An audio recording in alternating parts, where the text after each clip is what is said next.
I was 14 when they locked me away, not because I was violent, not because I was sick, but because I overheard something I was never supposed to hear, something that could destroy our entire family. They didn't send me to therapy. They didn't talk to me. They called the police. And within 24 hours, I was institutionalized. They told the doctors I was delusional, that I made up stories, that I was unstable. And the worst part? Everyone believed them. Because why wouldn't they? I was just a teenage girl with a frightened voice and no power. They sedated me, medicated me, and erased me from school, from home, from memory. I spent birthdays in locked rooms, holidays under flickering fluorescent lights, no visitors, no explanations. They made sure I disappeared. But what they didn't know was that I remembered everything. And 15 years later, I walked back into their lives, not as the scared little girl they tried to silence, but as a grown woman who finally had the power to speak. And I brought the truth with me. The secret they tried to bury, the thing they sacrificed their own daughter to protect, was about to come out. And this time, no one could lock me away.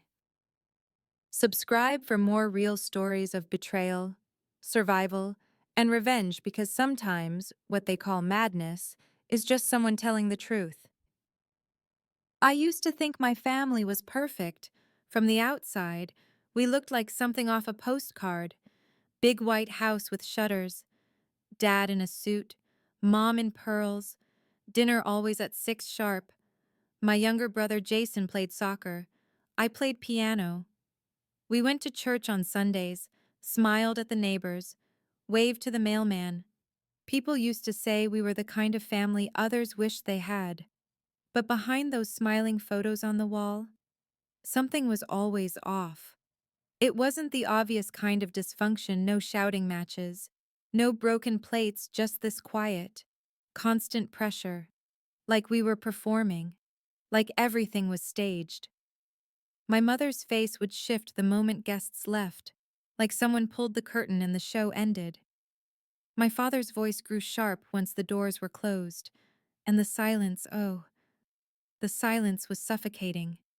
Not peaceful, not calm, just cold, controlled, practiced. Like we were each given a script, and if we forgot our lines, there would be consequences. When I turned 14, things started cracking. I wasn't supposed to notice. I was supposed to stay quiet and polite and obedient. But I did notice.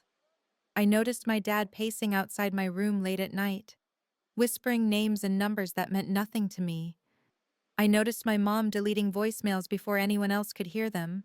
I noticed her crying in the laundry room with the door shut, her hands gripping the edge of the sink. I told myself I was imagining things, until the night I couldn't unhear what I heard. It was almost midnight. I got up to get a glass of water.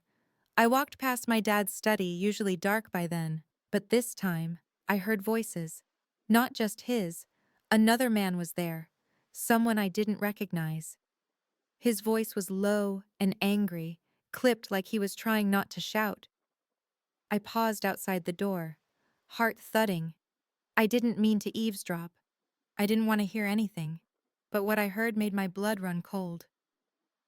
"If this gets out," the man said, "you'll lose everything, your job, your license, your family name." She wasn't supposed to know. My dad replied, "She doesn't. She's just a kid. She heard something, but we'll fix it." The man snapped, "She knows enough." And then, my mother's voice, shaky, almost broken, "Then we do what we have to do." I remember stepping back, slowly, like if I moved too fast, the floor would crack beneath me. My hands were shaking. My heart was pounding so loud I thought they'd hear it through the walls. I didn't sleep that night. I lay in bed staring at the ceiling, trying to make sense of it. What did they mean? What did I hear? What did I know? I didn't have answers, only the terrifying realization that whatever it was, I wasn't supposed to hear it. and I wasn't safe anymore. The next morning, something was off. My mom didn't call me down for breakfast. Instead, she came into my room with this soft, plastic smile. She sat on the edge of my bed and brushed hair from my face like everything was normal. She said, "Sweetheart, we're going to see a doctor today. Just a checkup. Nothing to worry about." My throat tightened. I asked why. She said I'd been acting strange, talking about things that weren't true. "Don't worry," she said. "It's just routine." But I could hear the script in her voice. Too calm, too rehearsed, like she'd practiced that line all night. By noon, I was sitting in a white room with cold walls and no clocks. A stranger was asking me how often I heard voices. I told them the truth that I overheard my parents talking to someone, that they were hiding something and scared I'd talk. They nodded, wrote things down, smiled politely. I could feel the weight of judgment pressing into my skin. They didn't believe me, or maybe they weren't supposed to. Either way, less than an hour later, I had a diagnosis: delusional thinking, paranoia, possible onset of adolescent schizophrenia. By evening, I was in the back of a transport van, hands folded in my lap, staring out the tinted window while the driver made small talk about traffic. I wasn't crying. I wasn't screaming. I was just hollow, like something had cracked open inside me and all the light had drained out.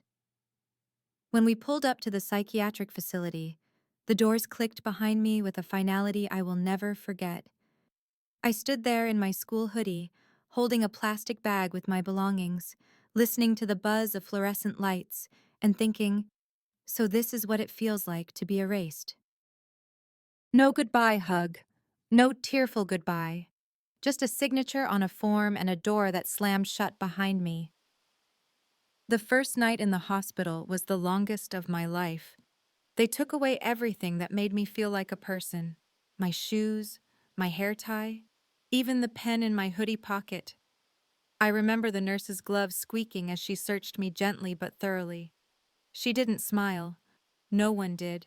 They handed me socks with rubber grips and a gray t-shirt 2 sizes too big. I shuffled behind her through sterile white hallways, past locked doors and blank faces, until we reached a room with a mattress wrapped in plastic and a single flickering light overhead. No sharp edges, no mirrors, no privacy. They called it a safe environment, but it felt like a cage.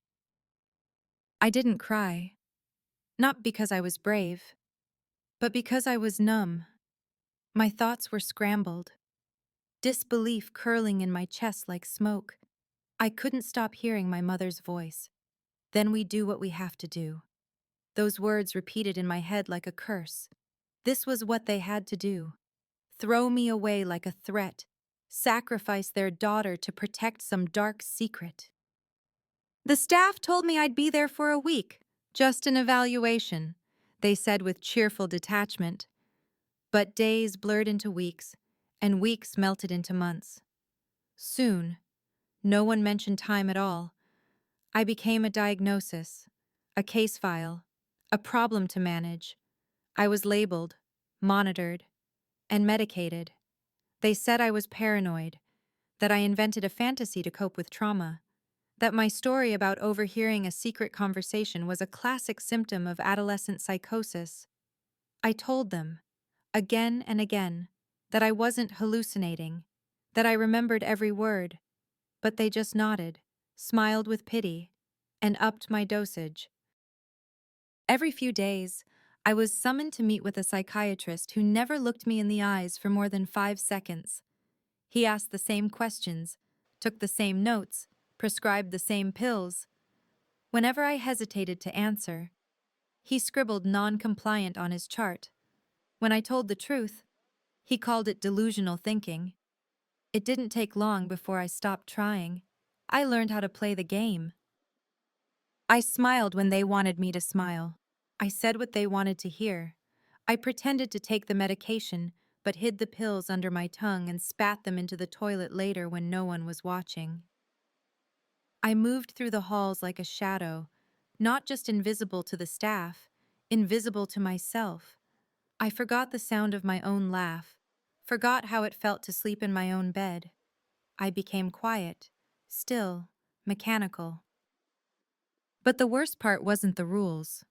It wasn't the locked doors or the constant observation. It was the silence. My parents never visited. Not once. Not for a birthday. Not for a holiday. Not for the court hearings that extended my stay for further observation. They signed the forms, sent checks, played the part of concerned parents from a safe, comfortable distance. But I was no longer their child.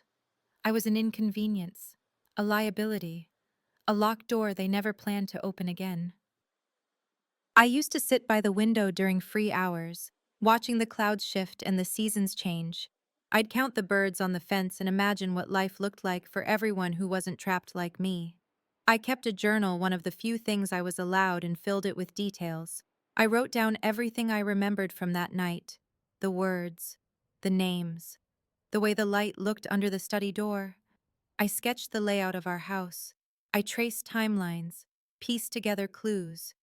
My memory became my weapon, the only thing they couldn't take from me.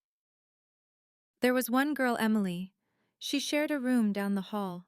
She was 16, tall and quiet, with the saddest eyes I'd ever seen. We weren't supposed to talk much, but sometimes at night, when the halls were still, she would whisper across the hallway. She told me she'd been institutionalized because she fought back against her stepfather, that he was powerful, that no one believed her either. Then one morning, she was gone, just gone. They said she had been transferred, but I knew better. She'd been too strong, too loud, and that made her dangerous. I never forgot her. I never forgot myself. I started reading every psychology book I could find in the facility's tiny library.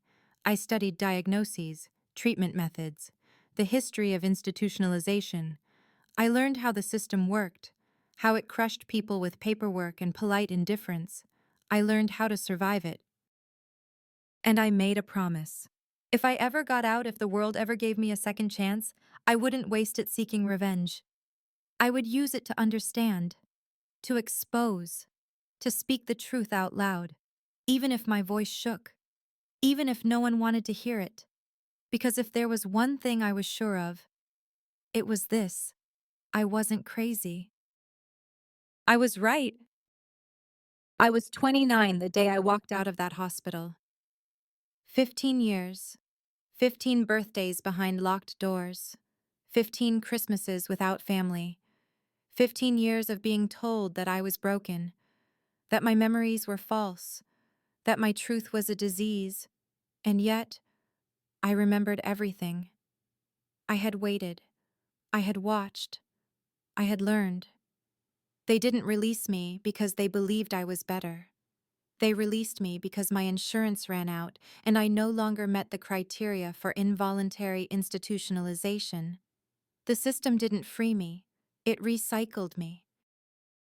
They handed me a plastic bag with a toothbrush, 2 pairs of socks, and a voucher card worth $40. No one came to pick me up. There was no car waiting outside, no mother with tears in her eyes, no father holding a second chance. Just me and the world. The sun was too bright, the air was too loud. People walked past me without looking, as if I was just another shadow on the sidewalk. I sat on a bench for hours, watching traffic and trying not to panic. My body was free, but my mind was still trapped. I had no ID, no phone, no bank account, no resume, no proof I even existed. I walked to the public library downtown, the same one I used to visit as a child. It felt smaller now, dusty, but safe. I sat down at a computer and typed in my old name. Nothing. No records, no social media, no photos. It was like I had never been born. But I expected that. They had erased me so thoroughly that not even Google remembered. That night, I stayed at a women's shelter. I didn't sleep much. The sounds of the city outside the window were unfamiliar, aggressive. I kept thinking someone would find me, drag me back, tell me it had all been a mistake. But morning came. No one came for me. And for the first time in 15 years, I realized that maybe no one ever would, and that was both terrifying and liberating. Within a month, I changed my name legally. I wanted something simple, something I could claim for myself. I chose Leona Hart. Leona like a lioness, heart like the heartbeat I almost lost. It wasn't about hiding, it was about starting over, becoming someone no one could erase. I applied for GED programs, took night classes, found part-time work bussing tables at a late-night diner where no one asked questions. Every dollar I earned went toward rebuilding. I slept in shelters, shared apartments, places where the paint peeled off the walls but the locks worked. It was slow, it was exhausting, but it was mine. And more than anything, I was determined to understand the system that stole my life. So I studied psychology. I studied psychiatry. I studied the legal framework behind involuntary commitment, parental power of attorney, medical coercion, and systemic gaslighting. I read court cases. I read ethics violations. I read the DSM cover to cover until the pages blurred. People around me didn't know. They saw a quiet woman who took too many notes and drank too much coffee. No one knew I was rebuilding myself from ashes. No one knew I'd once been a forgotten name on a padded intake sheet. No one knew that behind my polite smile was a mind cataloging every injustice it had endured. I graduated with honors, applied for graduate school, was accepted into a research fellowship focused on wrongful psychiatric confinement.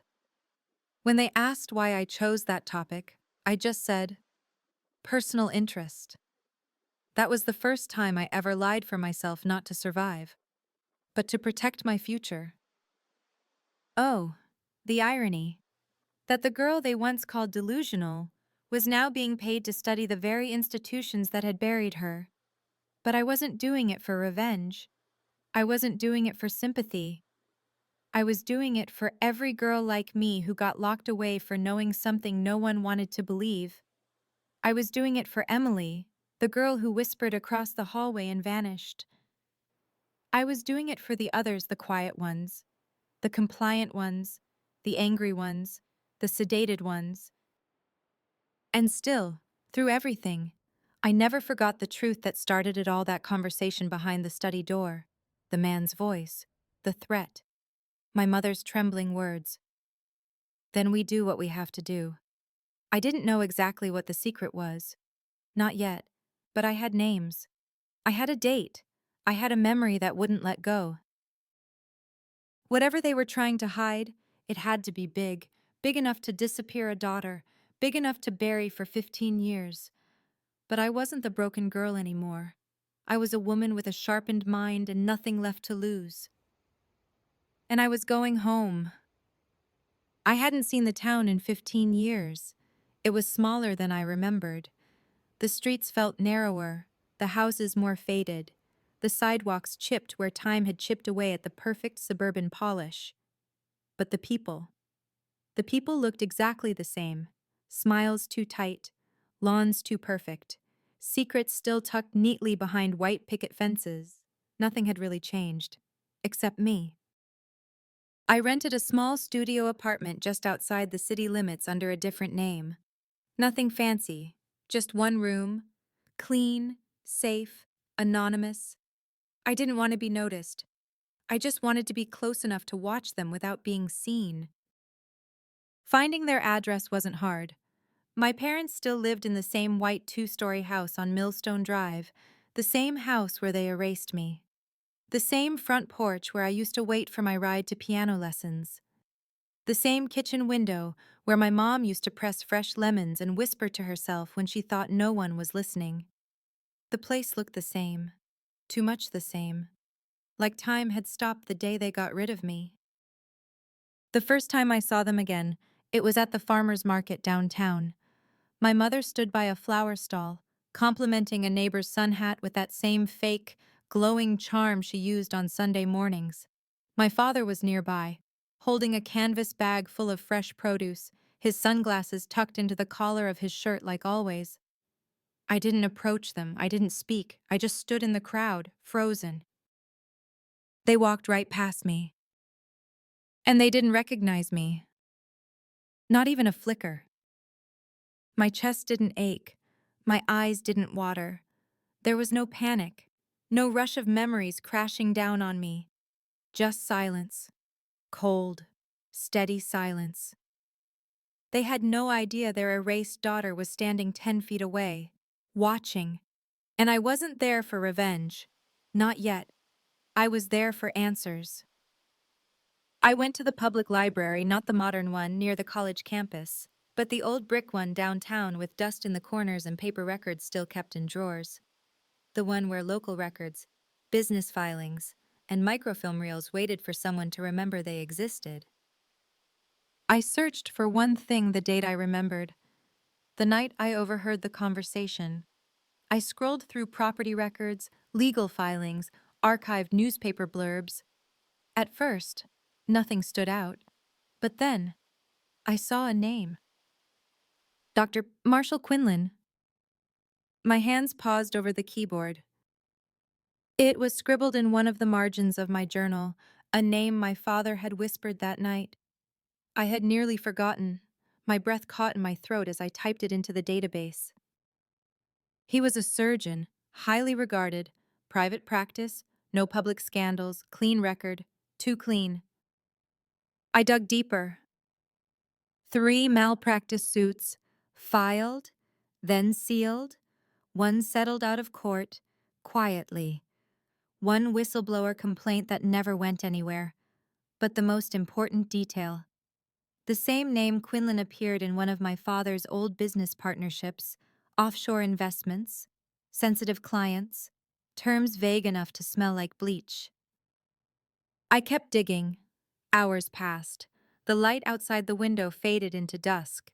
I found an old donation record, a large sum of money from my father's investment firm, transferred directly to a psychiatric evaluation board, the same board that had signed off on my commitment 15 years ago. My fingers went cold. This wasn't just a betrayal. This was a purchase. They hadn't just sent me away. They had paid to keep me silent, to erase me, to protect something much bigger than their reputation.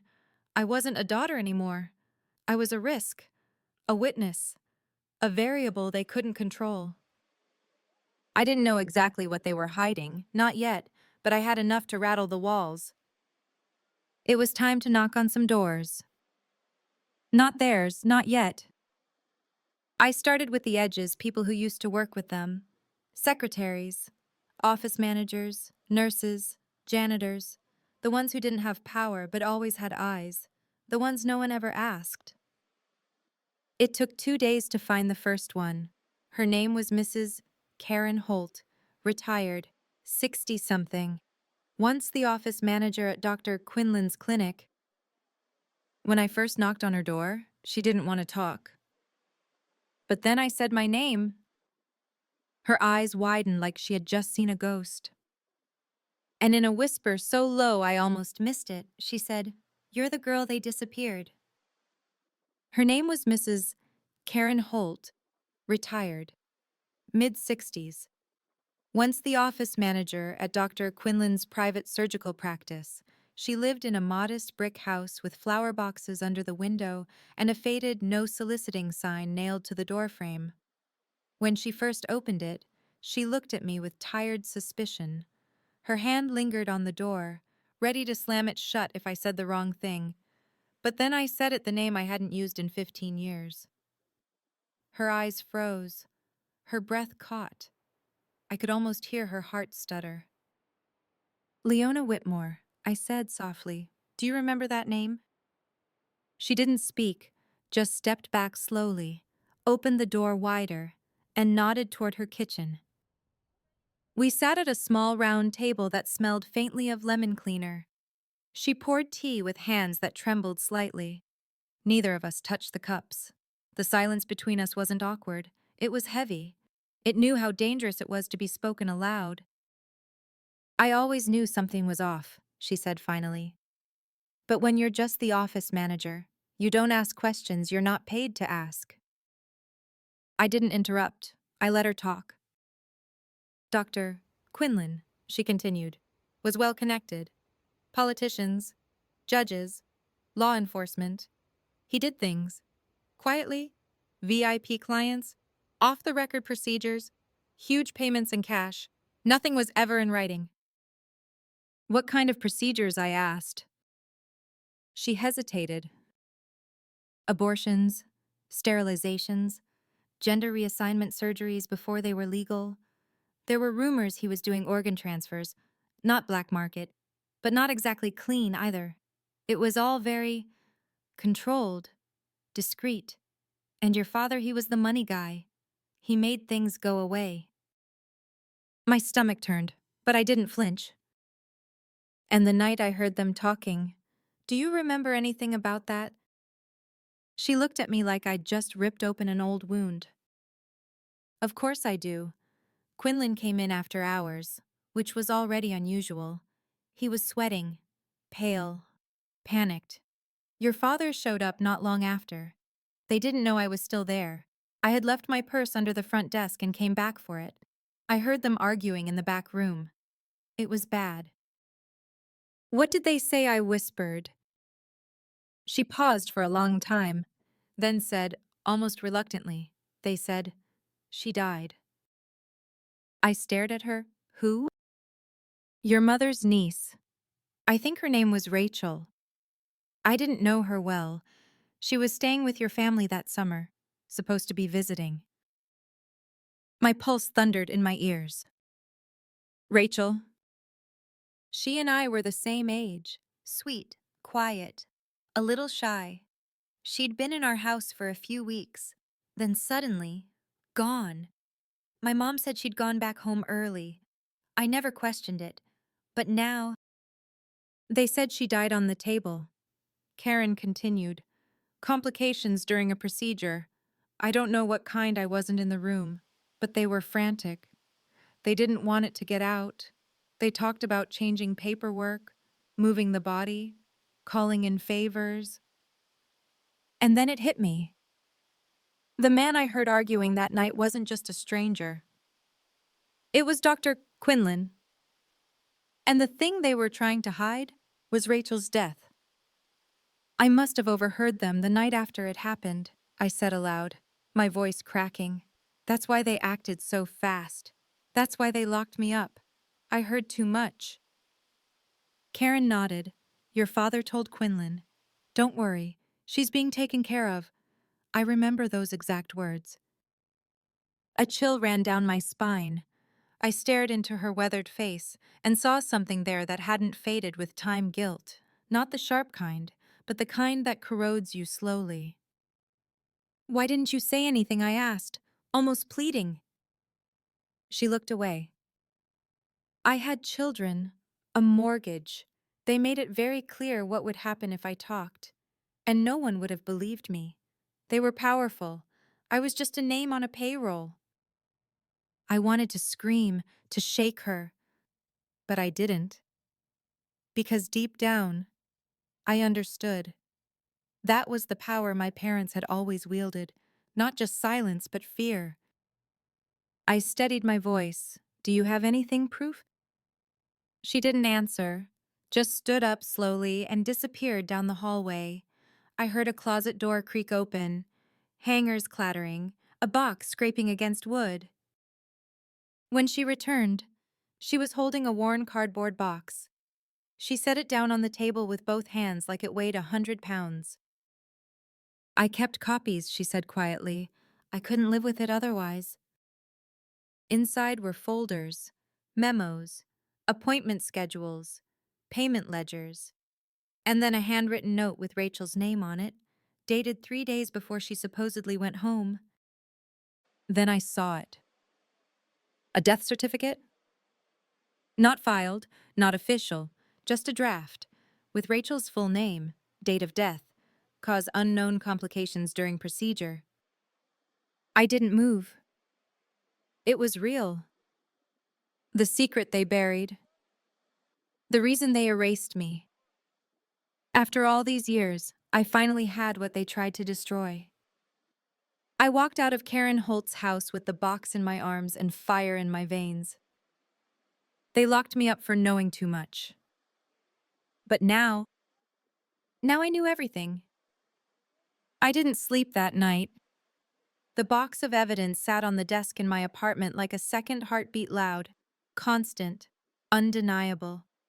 I went through every page again, not because I needed to confirm it, but because I couldn't believe I finally had it in my hands. The documents, the ledgers, the handwritten appointment slips, Rachel's name, the unfiled death certificate, the payments from my father's firm. It was all there, the truth they buried, the truth they ruined me to protect. By morning, I knew exactly what I had to do. I didn't go to the police, not yet. I wanted them to see me first, face to face. I wanted them to look into the eyes of the daughter they tried to disappear and realize that the past had found its way back. I called my father's office from a prepaid phone and scheduled a meeting under a fake corporate name. Told the assistant I was a high-value client in urgent need of private financial services. He took the bait. Of course he did. He always did love the scent of money. The appointment was set for 11:30 a.m. I arrived at 11:28. The office hadn't changed. Marble floors, sleek black glass, photos of my father shaking hands with politicians and donors. And then I saw it, a framed picture of him with Jason and me at age 9. Our last photo together. I almost didn't recognize the girl in it. She looked so hopeful. He stepped out from behind his desk and extended a hand. "Mr. Hart?" he asked. I smiled faintly, close. He tilted his head. "Have we met before?" I stepped forward, laid the folder gently on his desk, and said one word. "Rachel." His face collapsed. The color drained from his cheeks. His shoulders stiffened. His fingers twitched toward the folder but stopped halfway. His eyes flickered up to mine, and I watched the gears turn behind them, calculation, confusion, panic. Then I said it. "My name is Leona, your daughter, the one you locked away." Silence. Not the kind that waits to speak, the kind that chokes everything around it. He sat down slowly. "I don't know what you think you know." "I don't think," I said. "I remember." I opened the folder and slid out the documents one by one. The death certificate, the appointment record, the list of hush payments. I laid them out like knives on the table between us. "Where did you get these?" he asked, his voice cracking. "I never forgot," I said, "and you should have known you raised me to pay attention." He looked like he wanted to reach for something. A phone, a lie, an exit. But I gave him no time. "I have enough to open a criminal investigation into Quinlan, and you, and Mom. Conspiracy, obstruction, fraud, maybe even involuntary manslaughter." His voice dropped to a whisper.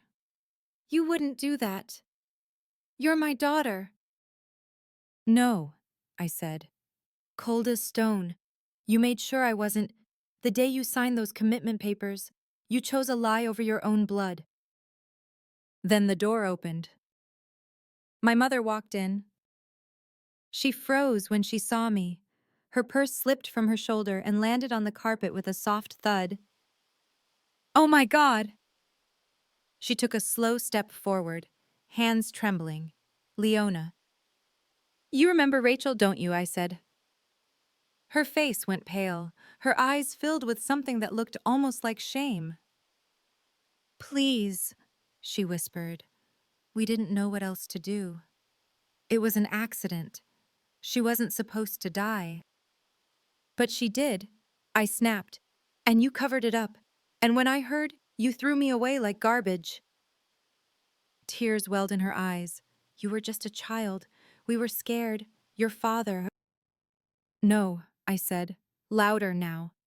You were scared for yourselves, not for me, not for Rachel. You weren't protecting anyone but your own reputations. She stepped closer. Leona, please. We thought you were losing touch with reality. We didn't mean to hurt you.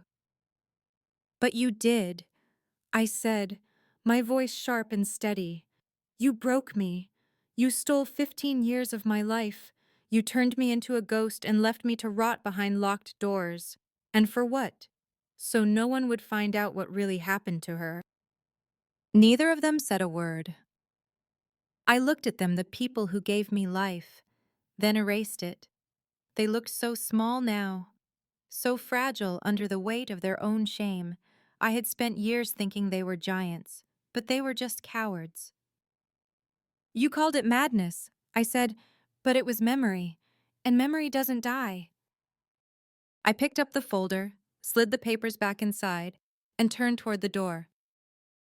You'll see the news tomorrow, I said without looking back. You'll see what happens when ghosts stop being silent. And then I walked out not just from that office, but from every chain they had ever wrapped around me. Because the next step wasn't confrontation. It was exposure. The next morning, I stood in front of the local news studio with the sun in my face and 15 years of silence strapped to my back. I had contacted an investigative reporter 3 days earlier, someone known for chasing small-town corruption like a bloodhound. I didn't use my real name at first. I just sent a message. I have documents. A death. A cover-up. A girl who never came home. And a daughter they locked away so no one would find out. He called me back in 5 minutes. When I handed him the box of evidence, his hands shook.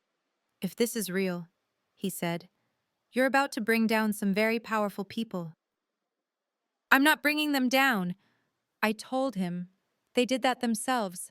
I'm just turning on the lights. We recorded the interview in one take. No cuts. No second chances. I told everything from the conversation I overheard, to the day they institutionalized me, to the 15 years behind locked doors, and the truth I had uncovered. I showed him the files, the handwritten notes, the money trail. I told him about Rachel, and I told him what they did to me to keep it hidden.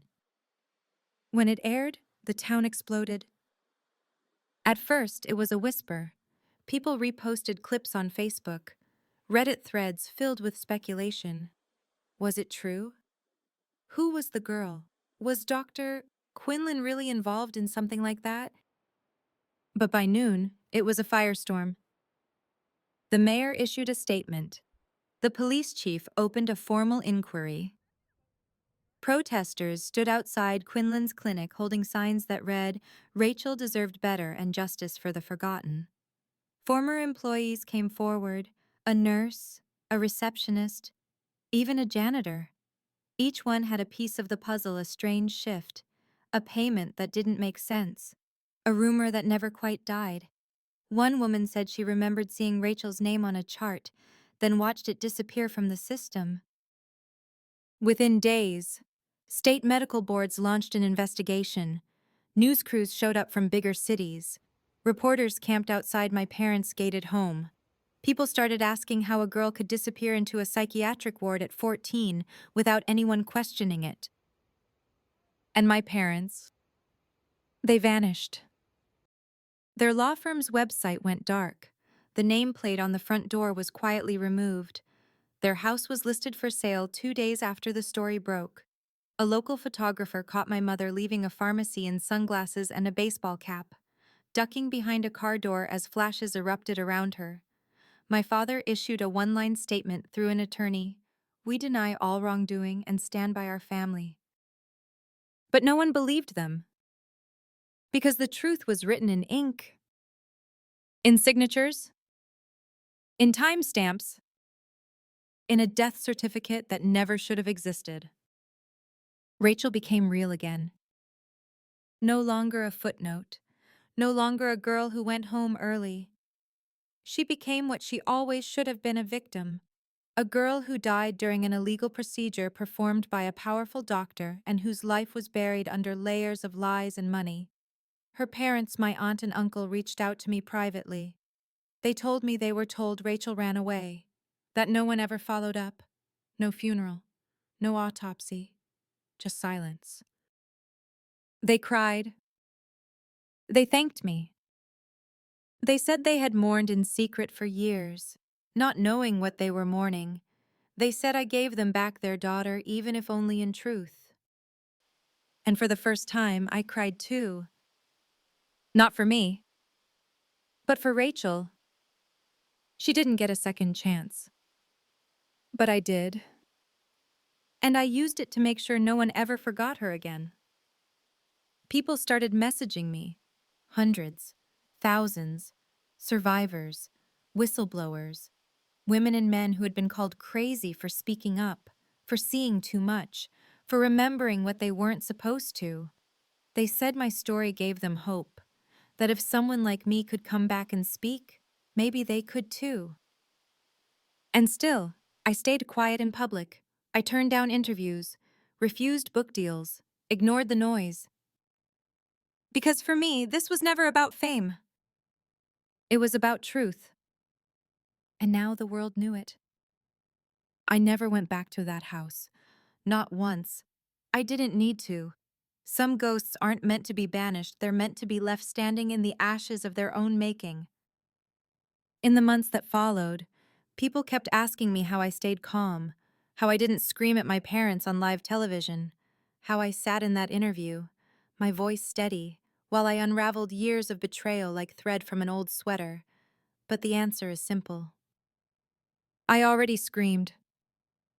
I screamed in silence, in locked rooms where no one listened, in therapy sessions where I was told to let go of delusions, in medication logs and patient charts where I was a diagnosis, not a daughter.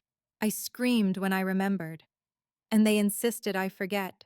I screamed until I had nothing left but silence. I lost everything once.